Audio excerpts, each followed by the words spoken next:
Yep, that was recording. Go ahead.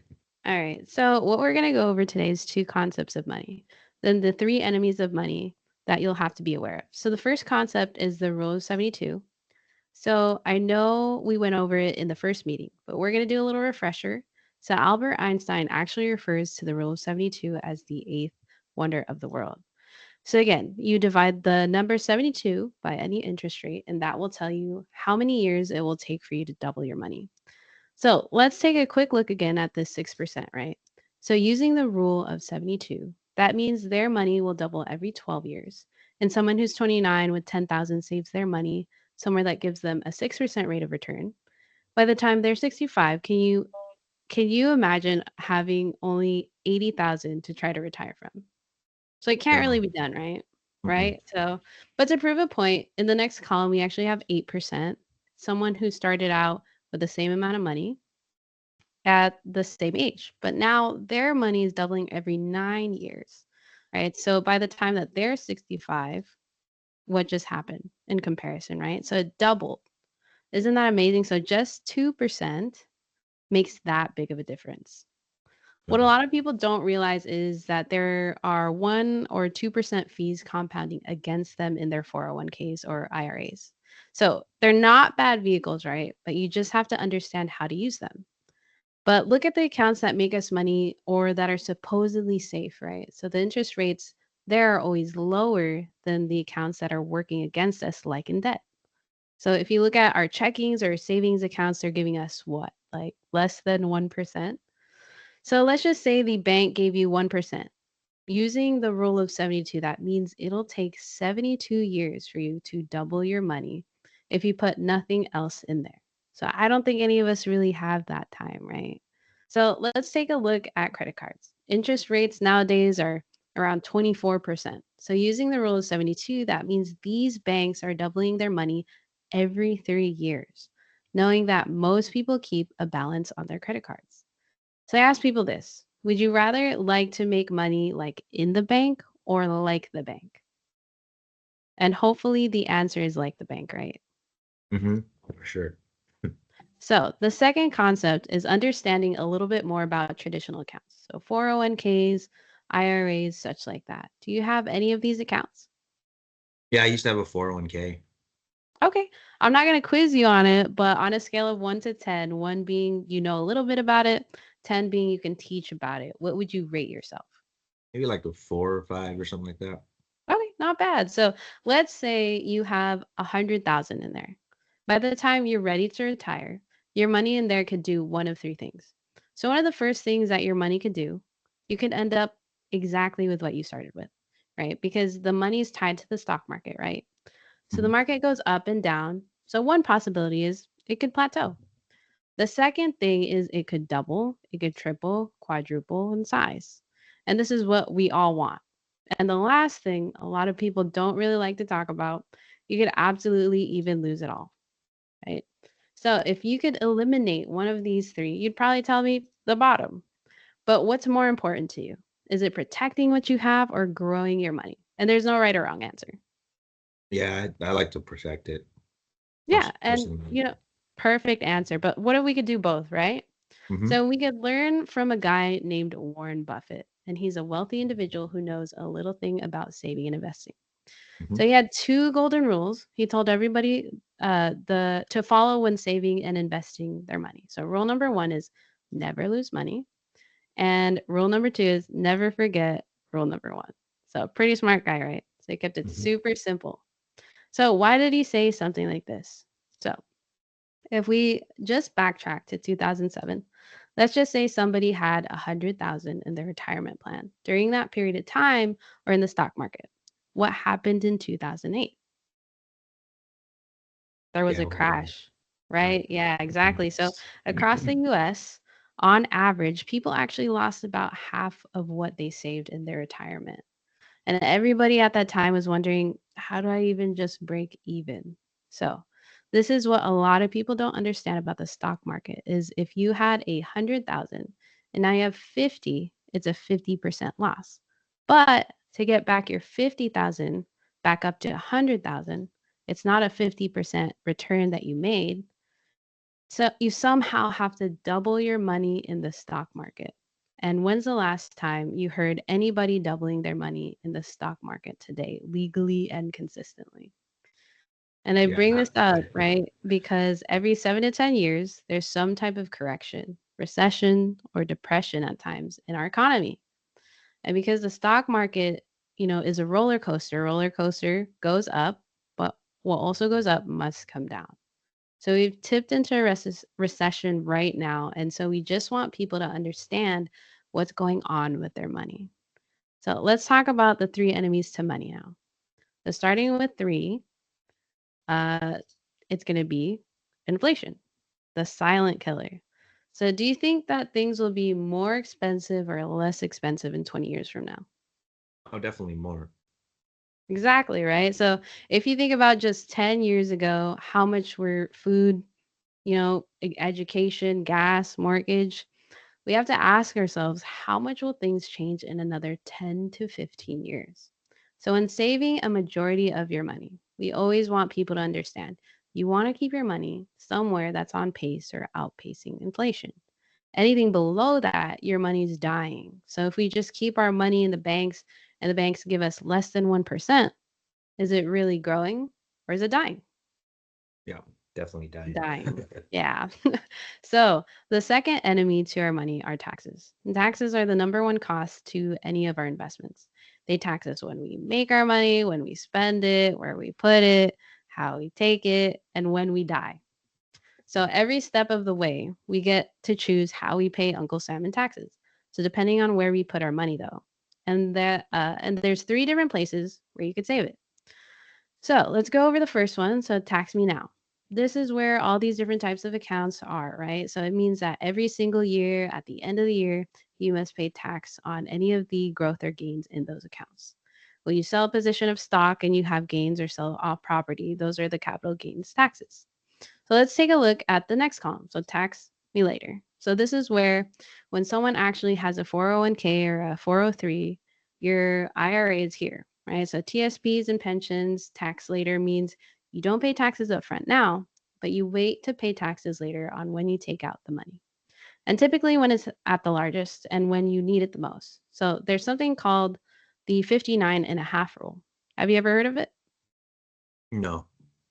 Okay, so the 59 and a half rule is if you touch your money anytime before the age of 59 and a half, you're going to get taxed, get hit with a 10% federal tax and 2.5 state tax, and anywhere between 20 to 40% in an ordinary income tax. So, what are you really left with after you touch it too early? And so, there's another rule here. You call it the 73 rule.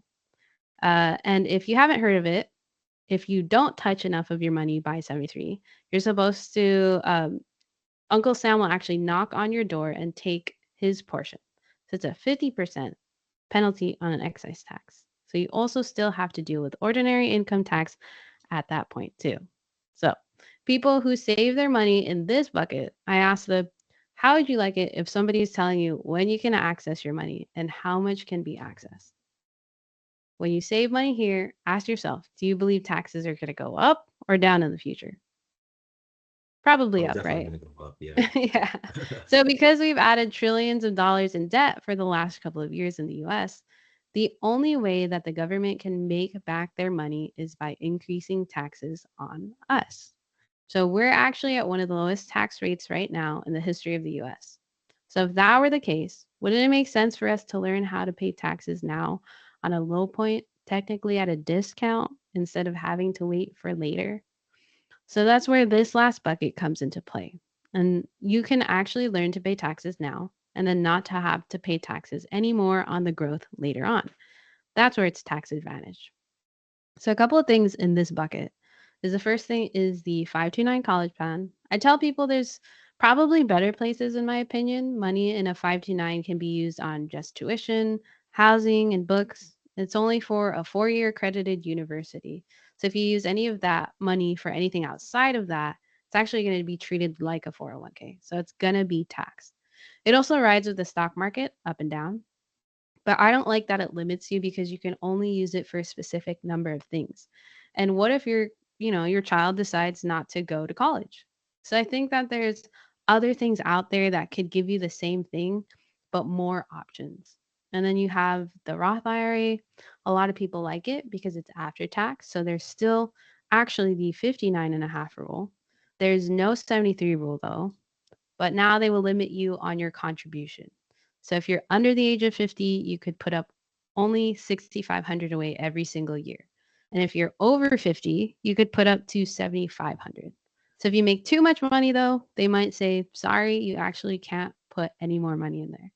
So that's where they created what is called the LERP. So I also call this the rich man's Roth. So this is for people who wanted to contribute more than 6,500 away every single year. But also what they get here is uninterrupted compound interest. And how they fund it is they could have access to it in earlier years instead of having to wait for later. Now, unfortunately, you actually do have to qualify for something like this. So who do you think is the number one enemy is to our money that we have yet to mention actually? Sounds like me. Yeah, you're right. You're absolutely right. It's ourselves, right? So knowledge is powerful, but it's only powerful if you apply it. So a plan is only good if you execute it, right? It's all about your habits, your discipline, and your consistency. So if you don't do the due diligence of what you plan, then there's really no point. So, lastly, I've showed you this before. This is the financial needs analysis, where it's the six things that we do to help families and individuals.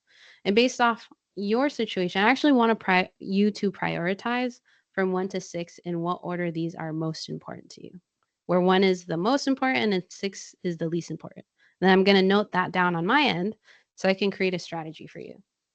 For sure. Yeah. I mean, asset accumulation, proper protection, cash flow, estate preservation, I guess emergency fund, and then the debt. I don't have any debt. So Okay. Perfect. Okay, so let me switch my screen. What we're going to do is we're going to go ahead and go over your financial needs analysis. So I'm going to go over and collect some of your information. Um, I click kind of this. information. So just your what we mentioned before would go your sources of income, your data, how much debt you have, your expenses, things like that. Got it. Let me share a second here. And then let me know if you can see my screen. Yeah, I can see it. Okay, perfect. So, what is your date of birth?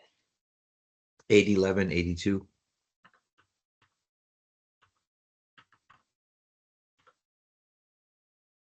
Okay. And what age do you kind of plan on retiring where you don't have to work, but wanted Uh, if you wanted to work, that's also fine.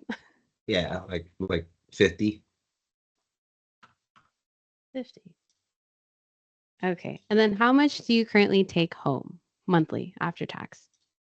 monthly. Let me see. What's that? Let's call it 12,000, thirteen Okay. thousand, something like that. After tax, you said? Yeah, after tax. Oh, okay. Maybe like 9,000. Okay.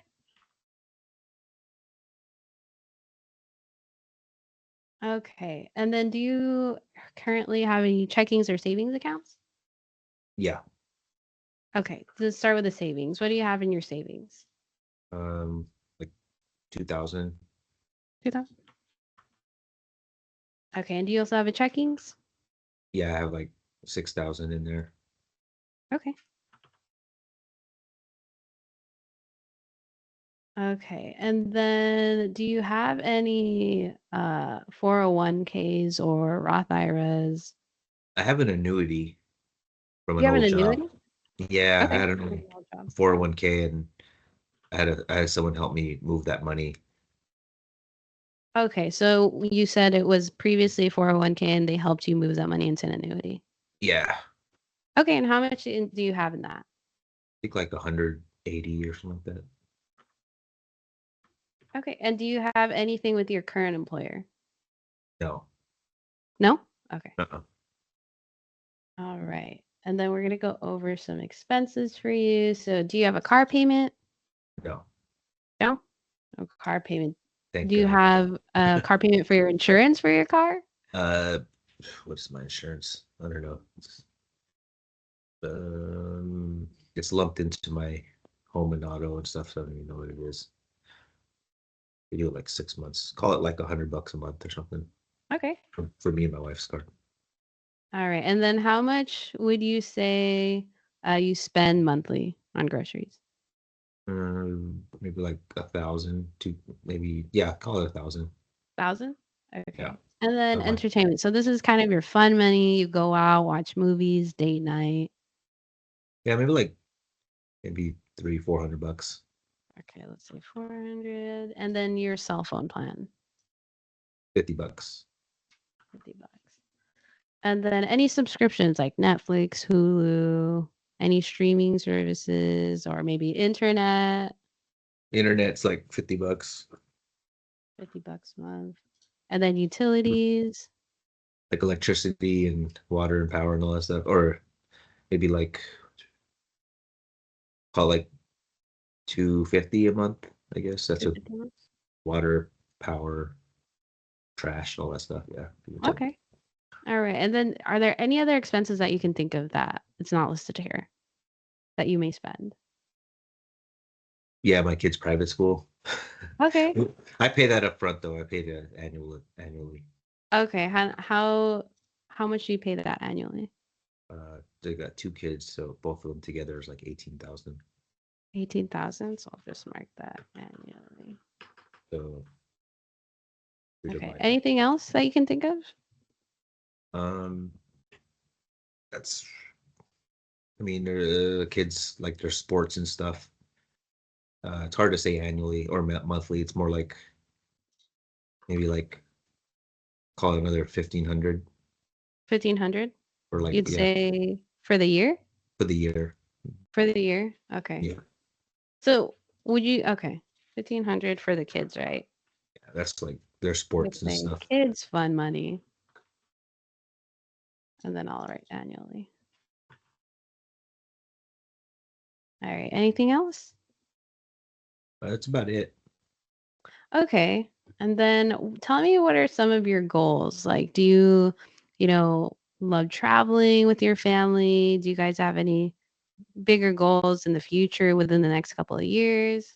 Yeah, we want to buy a house, a new house. We have a house now, but we want to move into another neighborhood in like 4 or 5 years, maybe. In 4 to 5 years? Okay. And do you guys travel? Do you guys have, family trips planned out Yeah, we'd love to go to like Hawaii or something or somewhere tropical at least once a year. once a year? So you guys once a year travel, family plan. And do you guys usually have a budget for that? How much you kind of like max would like to spend on your once a year Maybe family like trip? 3-4 thousand. Okay. Any other big plans? Well, Maybe that's have pretty another much. kid? No, no, No other kid? Okay. we're good. All We're right. good. Okay. So what I'm pretty much gonna do, is it's gonna take me a couple of days to do my homework. So let's do this. I'd love to take care of this in a timely manner so that your goals stay fresh in my mind and what I'm sharing with you stays fresh in yours. So we can get together again and in a couple of days. What day works for you? Maybe like Monday or Tuesday evening or something. Okay. You said Monday or Tuesday? Maybe Tuesday actually. Maybe Tuesday?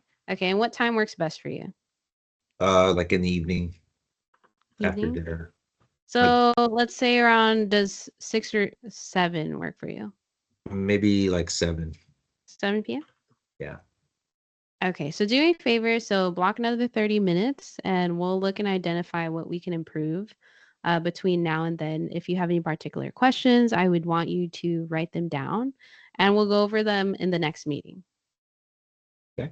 Sound good? Okay. Sounds good. And if I know I would prefer if you could get your wife to come on board so that you guys can see everything in clarity and how you guys are spending your money and we can plan together. Okay. Yeah, definitely. Okay, Tuesday. perfect. All right. So I look forward to seeing you next. Awesome. Thank you. Okay. Cool. I took a little note though, Shara. You might want to update your slide on the tax rate. Okay. Which The one the does it? excise tax is 25% now, not 50. Oh, okay. Yeah. So and then also to the Excise tax.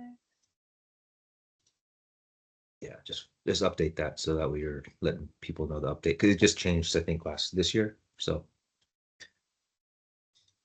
Oh, for the 73 rule? yeah, You excise said it's tax, 25 now? 25% excise Oh, tax. it went lower? It went Wow. lower. Yeah. Only that's a one good thing that came out of it, I guess. Yeah, and then the maximum contributions is now 7,000, Okay. and then if you're over 50, it's 8,000. So they bumped it up Oh, 500 bucks. okay. Just a side note, Yay. just so you can, Thank you. no problem. But everything else was perfect. That was great. I can tell you have a great trainer. It's awesome. Okay, cool. I know I was like, if I felt like I definitely was speeding a little bit though.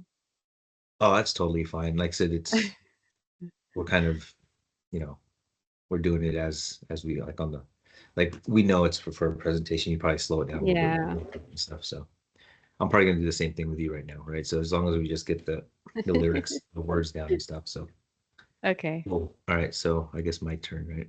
Yeah. So let's see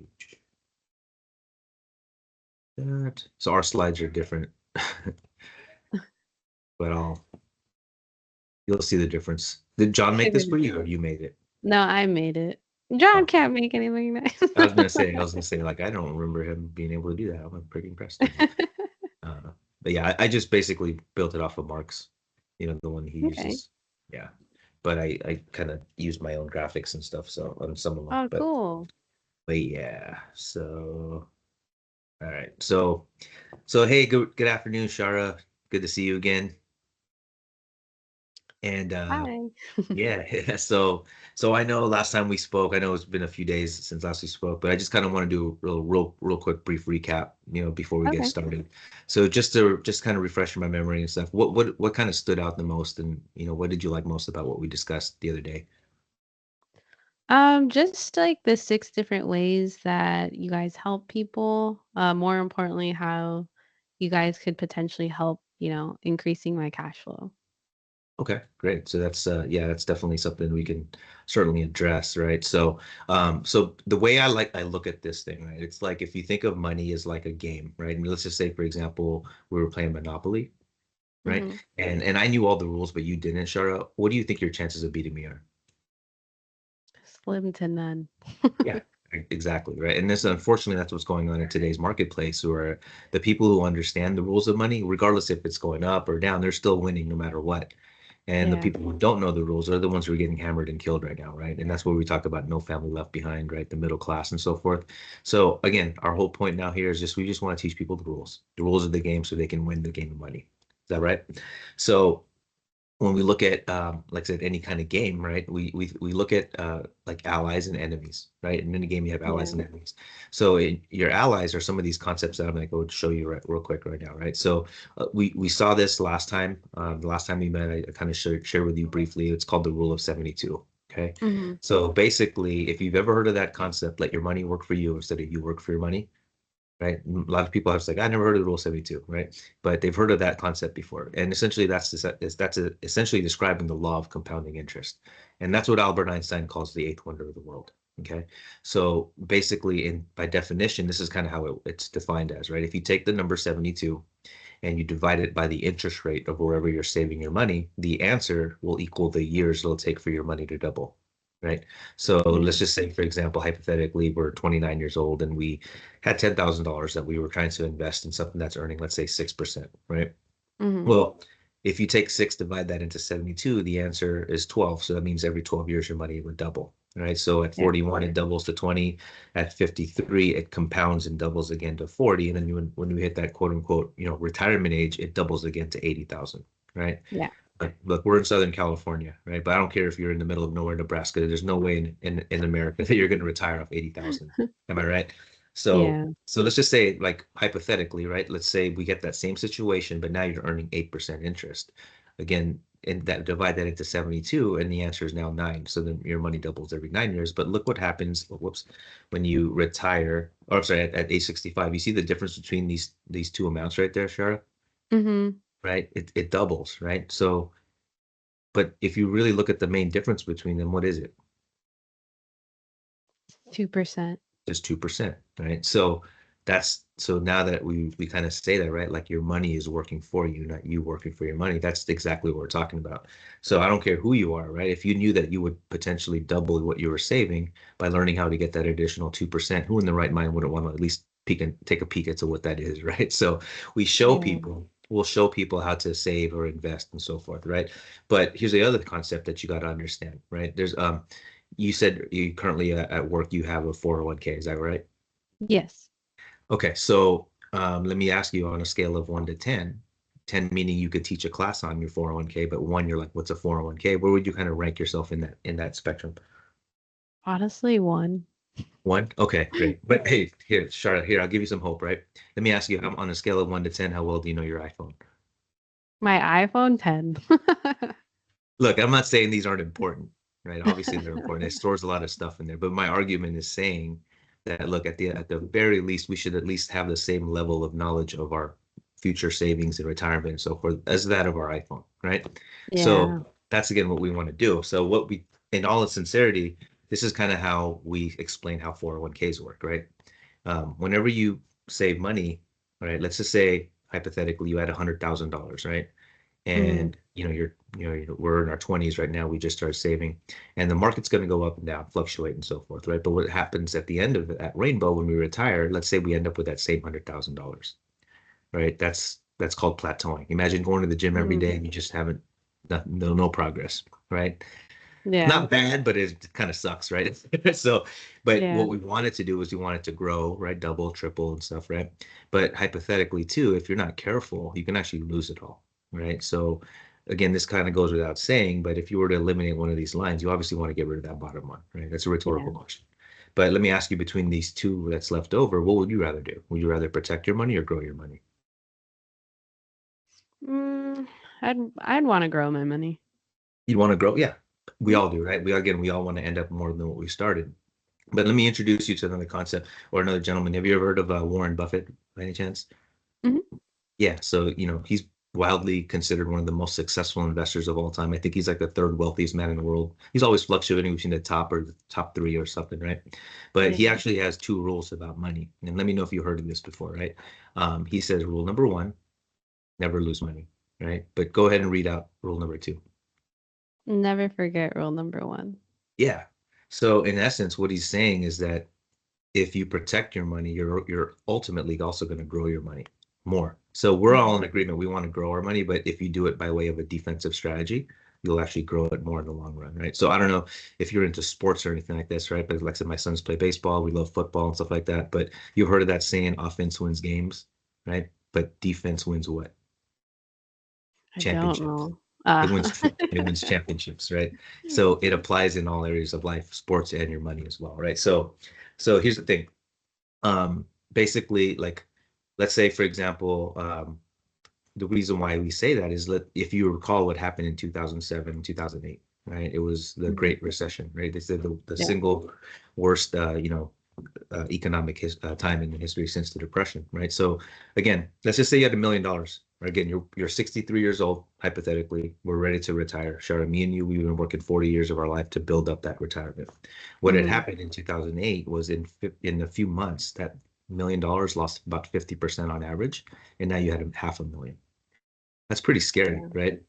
And again, Yeah. this happened to real people. That's when people were losing their homes, getting foreclosed on, losing their jobs, living in their cars. These are typical American, middle class Americans that were successful, and this happened to them, right? Mhm. So let's just say you're not even trying to be greedy and you just want to break even and get back up to your $1 million. Again, you just lost 50% of your entire life savings.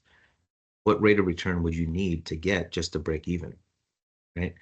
Yeah. Would It's it a be 100%, right? okay? So, and again, um, where do you see your money grow at 100% legally, right? Or outside Yeah. of Vegas, right? And Yeah. even in Vegas, that's probably luck. And with your personal finances, I'm sure you don't want to rely on luck. Neither do I, right? So Yeah. this is what why Warren Buffett says that if you imagine if you had just protected this, but then caught the upswing. I kind of want Mhm. you to visualize this, like if you look at like an EKG machine, right? You ever see like a heart attack's about to happen, right? It goes up and down. That's what's happening, right? But let's Yeah. say, imagine if you caught the upswing, but when the market went down, you plateaued, but then you caught the upswing. That if you look at that visually, it looks like the stairs, right? I Yeah. always say like the stairs are healthier than the elevator. That's in health as well as in wealth, right? So that's the Mhm. kind of concept that we kind of want to convey. Does that make sense? Yeah. So going back to the next thing, right? Those are the concepts that we talk about that you can help you as an ally to your money. So in the game of money, now we have enemies, right? And the number three enemy is inflation, right? I don't have to explain to you inflation. Maybe 3 or 4 years ago, I would have to define it for you, but everybody's felt it, right? Whether it's your Yeah. price of gas, groceries, toilet paper, whatever you want, right? It all went up. Cars, homes, everything, right? So Mhm. historically, I'm just going to make this pretty short because it's pretty self-explanatory. But historically, the rate of inflation has been about 3%. What that essentially means is like, let's say you put $100 bill on your table, you walk out that door, and you come back in a year. Yes, the $100 bill is going to be there, but its purchasing power will only be about $97, right? So they call it like Mhm. the silent tax, right? Because you don't really feel it. But the reason why so Yeah. many people felt it because it was like 9%, 8%. It was such a drastic increase. It shocked everybody, right? So we Yeah. want to make sure that wherever you're saving your money, you got to understand that you got to put it above the rate of inflation. Otherwise, you're technically losing money. Does that make sense? Yeah. Okay. Now the Mhm. second enemy is I called about the silent taxation. Well, the second enemy is taxation, right? We kind of showed this in concept again before, but this looks a little familiar. We talked about the three tax buckets, right? So under tax now, those are like where you have your checking, savings, CD, stocks, bonds, mutual funds, crypto, whatever you want, right? So every year you're going to earn interest in these accounts. But again, like, you if you sell it off, you get capital gains and stuff like that, you're going to have to pay taxes on that interest. I kind Mhm. of like the way I conceptualize it is like imagine like a locomotive train that just like how it takes a long time for it to build up momentum to keep going. Mhm. Well, imagine that that's your growth, but then you have to stop every single time. That's the taxes. So the train going stopping, it's never going to get the full max speed with that, right? But again, there's nothing wrong with keeping your money here. You need money here, obviously, like to pay Yeah. your bills, groceries, whatever you need liquid, right? So again, we'll talk about that a little bit. But the other thing is taxed later. And this is again traditionally where most Americans put their money like in a 401k, 457, 403b, IRAs, and so forth, right? They all function exactly the same, but there's Mhm. actually a set of common rules, right? Char, this is the one rule they have is what's called the 59 and a half rule. So like if you're, for example, like we're in our 20s, for example, and we can't put, we start putting money aside for a 401k, essentially we can't touch that money until we're actually 59 and a half at least, right? Yeah. Because it's meant for retirement. But if you do touch it, they're going to get you with a 10% federal penalty. In California, they had added an additional 2.5% state tax, and then depending on where you fall in the income tax brackets, it could be anywhere from an additional 20 to 40%. Right now, Mhm. there's another rule though. So they have this Uncle Sam. Remember, if you're like, let's say you're in your 20s or 30s and you started this, the government doesn't collect his tax revenue until at least 59 and a half. So it's such a long time for the collector tax revenue. He puts another rule called the age of 73 rule. Whereas if you don't take what's called the required minimum distribution, basically he's going to say, I'm going to get mine one way or the other. It's called an excise tax in the amount of 25%. So again, you think about it, right? Shara, if you had $1 million in your 401k after taxes, penalties, and all that stuff, what do you think you're really left with? Nothing. Yeah, Small. well, Smaller. small. Yeah, you're not a millionaire, right? If you had $1 million, Yeah. you're like a smallaire, right? So, Yeah. so basically, and then under tax never or tax advantage, again, it's not that you don't pay taxes. We kind of discussed this before. You pay taxes in your paycheck, right? But Mhm. that's taxed right up front. But whatever you net home from that check, you can put it into any one of these vehicles, like a 529 college plan, which is nice if you have like, newborn kids and you want to start saving for them. But again, there's limitations to it as well because it has to be used for education. And you can Mhm. never predict the future. What if your kids don't go to school, right? What if they want to be an Yeah. entrepreneur like their parents and stuff, right? There's also these things called Roth IRAs, very popular amongst investors. It's very again, it takes advantage of the taxes, the tax advantage bucket. However, you still have the 59 and a half rule. There's a Mhm. $7,000 a year maximum contribution. So I don't care which way you slice it mathematically, you can't have a six-figure retirement off of only saving 7,000 a year, right? There is no 73 rule though. That's a good thing. But the good thing is that also, but it also carries risk because it is invested in the stock market. So just be aware of that, right? And lastly, they have this thing called LIRPs, or Internal Revenue Code 7702-A. A lot of people like to have this option, but because obviously there's a lot of flexibility that includes, so it gets a lot of the benefits of, let's say, what a Roth would give you, but but again, there's a lot more flexibility, less income. I'm sorry, maximum contributions and so forth. But we can talk about that a little bit later, right? But Okay. you remember how I said there's three enemies? Hmm. What do you think, or who do you think is the number one enemy to your money? Probably myself. Yeah, absolutely, right. We always say like knowledge is power, but that's really half the truth, right? Because I can equip you with all the information and knowledge that you have about this, but if you don't actually take action, it's really powerless, right? That's the Yeah. true power, is the action. So basically the way we kind of look at this, right? Um, Hmm. this is the concepts, just to recap what we do as far as how we help our clients. These are the six categories. So I'm going to ask you basically on a scale of 1 to 6, one meaning the most important. Just tell me a little bit about what you think is what's a priority for you to take care of for yourself, right? And then from there, I can kind of take it. Okay. So yeah, I mentioned before, really, cash flow is definitely number one priority right now. Um, Emergency fund, second, debt management, um, and then asset accumulation, and then proper protection, and then estate preservation. Got it. Okay, cool. So with that being said, like, you remember how we were talking about knowledge is power, right? So imagine if you were Mhm. feeling sick, right? And you went to the doctor, essentially you're going to tell them, what kind of symptoms you're experiencing, and then they're going to do their research, and then they're going to come back and write a prescription for you, right? Ultimately, at the end of the day, whose job is it to go to the pharmacy, right? It's us, right?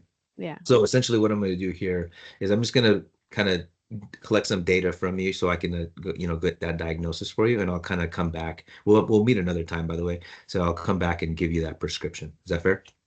Yeah, that's fair. Okay, cool. So again, I don't need anything proprietary, like I don't need your social or anything like that, but I do need your birthday because I do work backwards. And just give Okay. me 1 second here. Let me just switch screens and let me. There you go. Can you see my screen? Okay. Yes. All right, cool. So I'm gonna put your name here.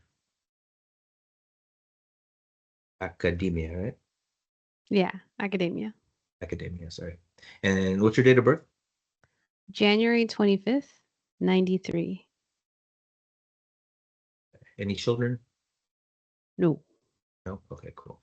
Um, when was the last time have you ever sat down with like a financial professional to kind of map out your financial goals or anything like that? I have not. You have not? Okay. And Mm-mm. and let me ask you, what would you say is one of the big, goals that you guys have as far as like that would take money, like vacation, retirement age, like a large purchase, anything like that that you guys are planning for the future? We do have a wedding planned for next year. That's pretty Yeah. big. And then probably the goal is a year after that to get a house. Okay. You already have like a target area in mind where you want to purchase your home, or Mm, Realistically, it's all just up in the air. We kind of just say it, and there's no real clarity yeah. there just yet. Yeah, it's really hard right now to purchase homes with the way I mean, having $1 million home used to be a status symbol, but like every home, and even like the houses in the ghetto are like $1 million now. You know what I mean? Yeah. It's pretty crazy, right? So okay, Hmm. okay, cool. And then so where do you work at again, Shara? I work for a VFX company, so it's COSAS. Oh, COSA. How do you spell that? COSA. COSA. Okay, Mhm. it's virtual. What is that? Virtual or Uh, visual so effects? visual effects, yeah. Yeah, sorry. And how long have you been doing that for? For about 5 years now. 5 years. Okay. Same Mhm. company? Same company. Yeah. Oh, nice. You see yourself retiring there? Probably, yeah, probably, yeah. So you like what you do or you love what you do? I like what I do. Okay. Um, okay, as far as like an established monthly budget, do you guys have anything like set up where you know what's going out every month? No. No? Okay. Mm. How about an established monthly savings plan? No. Okay. Yeah. And then just ballpark, what's your annual salary? Do they pay you hourly or just a salary, or do you get commissions or anything like that? No commissions. They pay me hourly about 70,000. Okay. Okay. And yet any other sources of income like bonuses, commissions, like any No. nothing? Okay. Yeah. And I know you said you're planning to get married. Does how much does your spouse make on She average? makes about 80,000. And what does she do? She works for a company called Merch Production. So they basically provide all the merchandise for artists who are touring or bands or stuff like that. Oh, nice. Okay. Mhm. Any other sources of income for her as well? No. Okay. So your household income is about a 150, right? Yeah. Mhm. Okay. And then as far as expenses, again, I don't need itemized everything here, but if you were to kind of look at all these categories in total, what would you think your expenses are monthly? In total, Yeah. oh man, let's see. Well, let's just break down what's rent though, at least. Okay. So rent is roughly around 2,300 a Okay. month. I would say food is probably like $500 a month. Okay. Um, gas, each of us, and maybe in total it would be 160. Okay. Auto insurance, 100. Gas and electricity, we don't pay that. So let's see. Phone, I'd say $100. Internet, $50. Gym memberships, $80 for the both of us. And then like fun money, we'd probably be spending, I want to say like $400 a month. Okay. You tithe at all or anything like that? Give the Do I charity, what? I'm sorry? like tithe or give the charity or anything? No. Okay. So that's pretty much a ballpark of what your monthly expenses are. I would say so, yeah. Okay. So call it like 3,300 a month, give or Yeah. take. Okay. Hmm.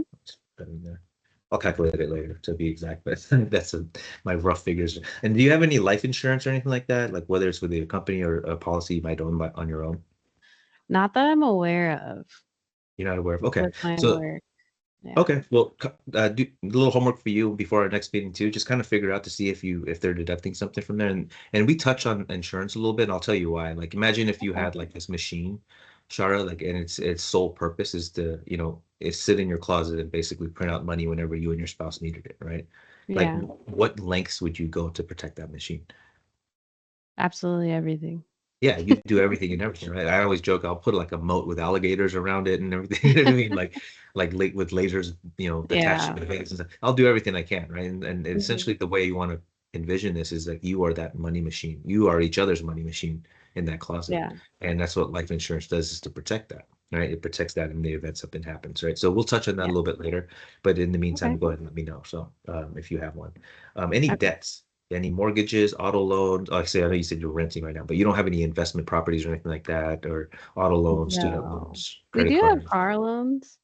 Okay. What's Um, each of you or just just just me. So we just bought a new car. It's probably around 60,000. okay? Oh, so you just started it's a fresh balance, right? Yeah, fresh Okay. balance. You know what your interest rate is? I believe it's 4.5. And then what's your payment? Monthly payment 600, around 600 a month. And that's not part of this 3,300, right? That's separate from that. No, that's separate. Yeah. Okay. I just want to clarify because sometimes you think, oh, your monthly expenses including the debts and stuff. So Yeah. and then you finance with the dealership or with a credit union or something? With a credit union, Navy Fed.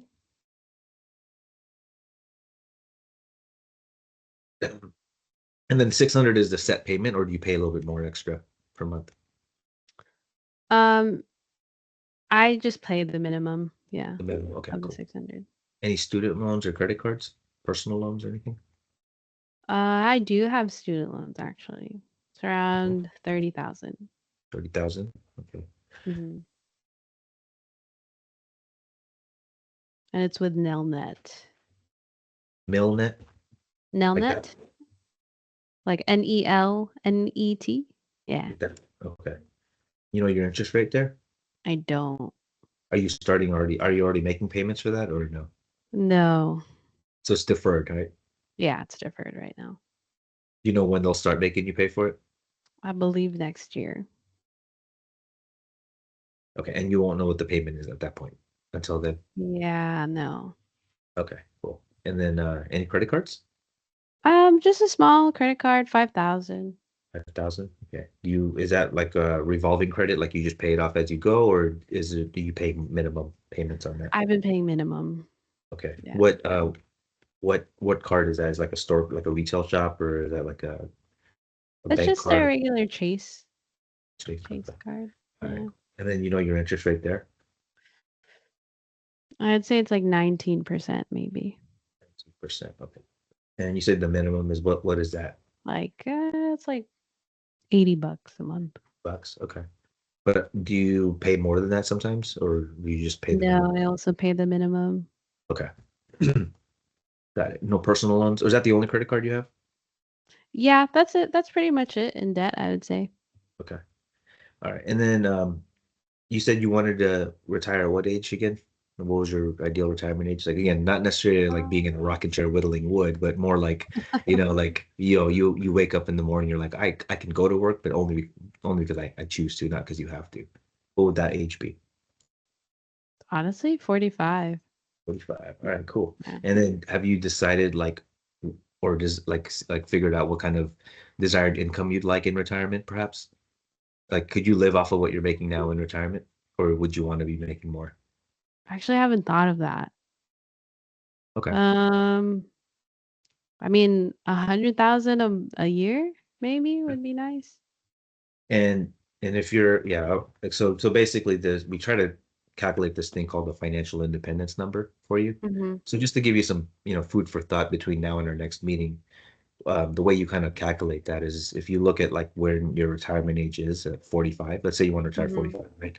And if you look at the average life expectancy of women, right, let's say it's 78 years old, Yeah. that means you're going to be retired for about 33 years, right? So you Right. times that by your that desired income. That's how much you would need in retirement. But also too, if you were, you're 31 years old right now, right? Mhm. So the farther you are away from that, retirement age, or basically you would have to like almost double that for every like Right. I think it's like 15 years, every 15-year increment or something like that, you double whatever that income or whatever that amount is to factor in for like Okay. inflation and so forth. So just to give you some food for thought, think about that, right? Because Okay. that's what you would need to have stocked away by the time you're 45 in order to just live off of that.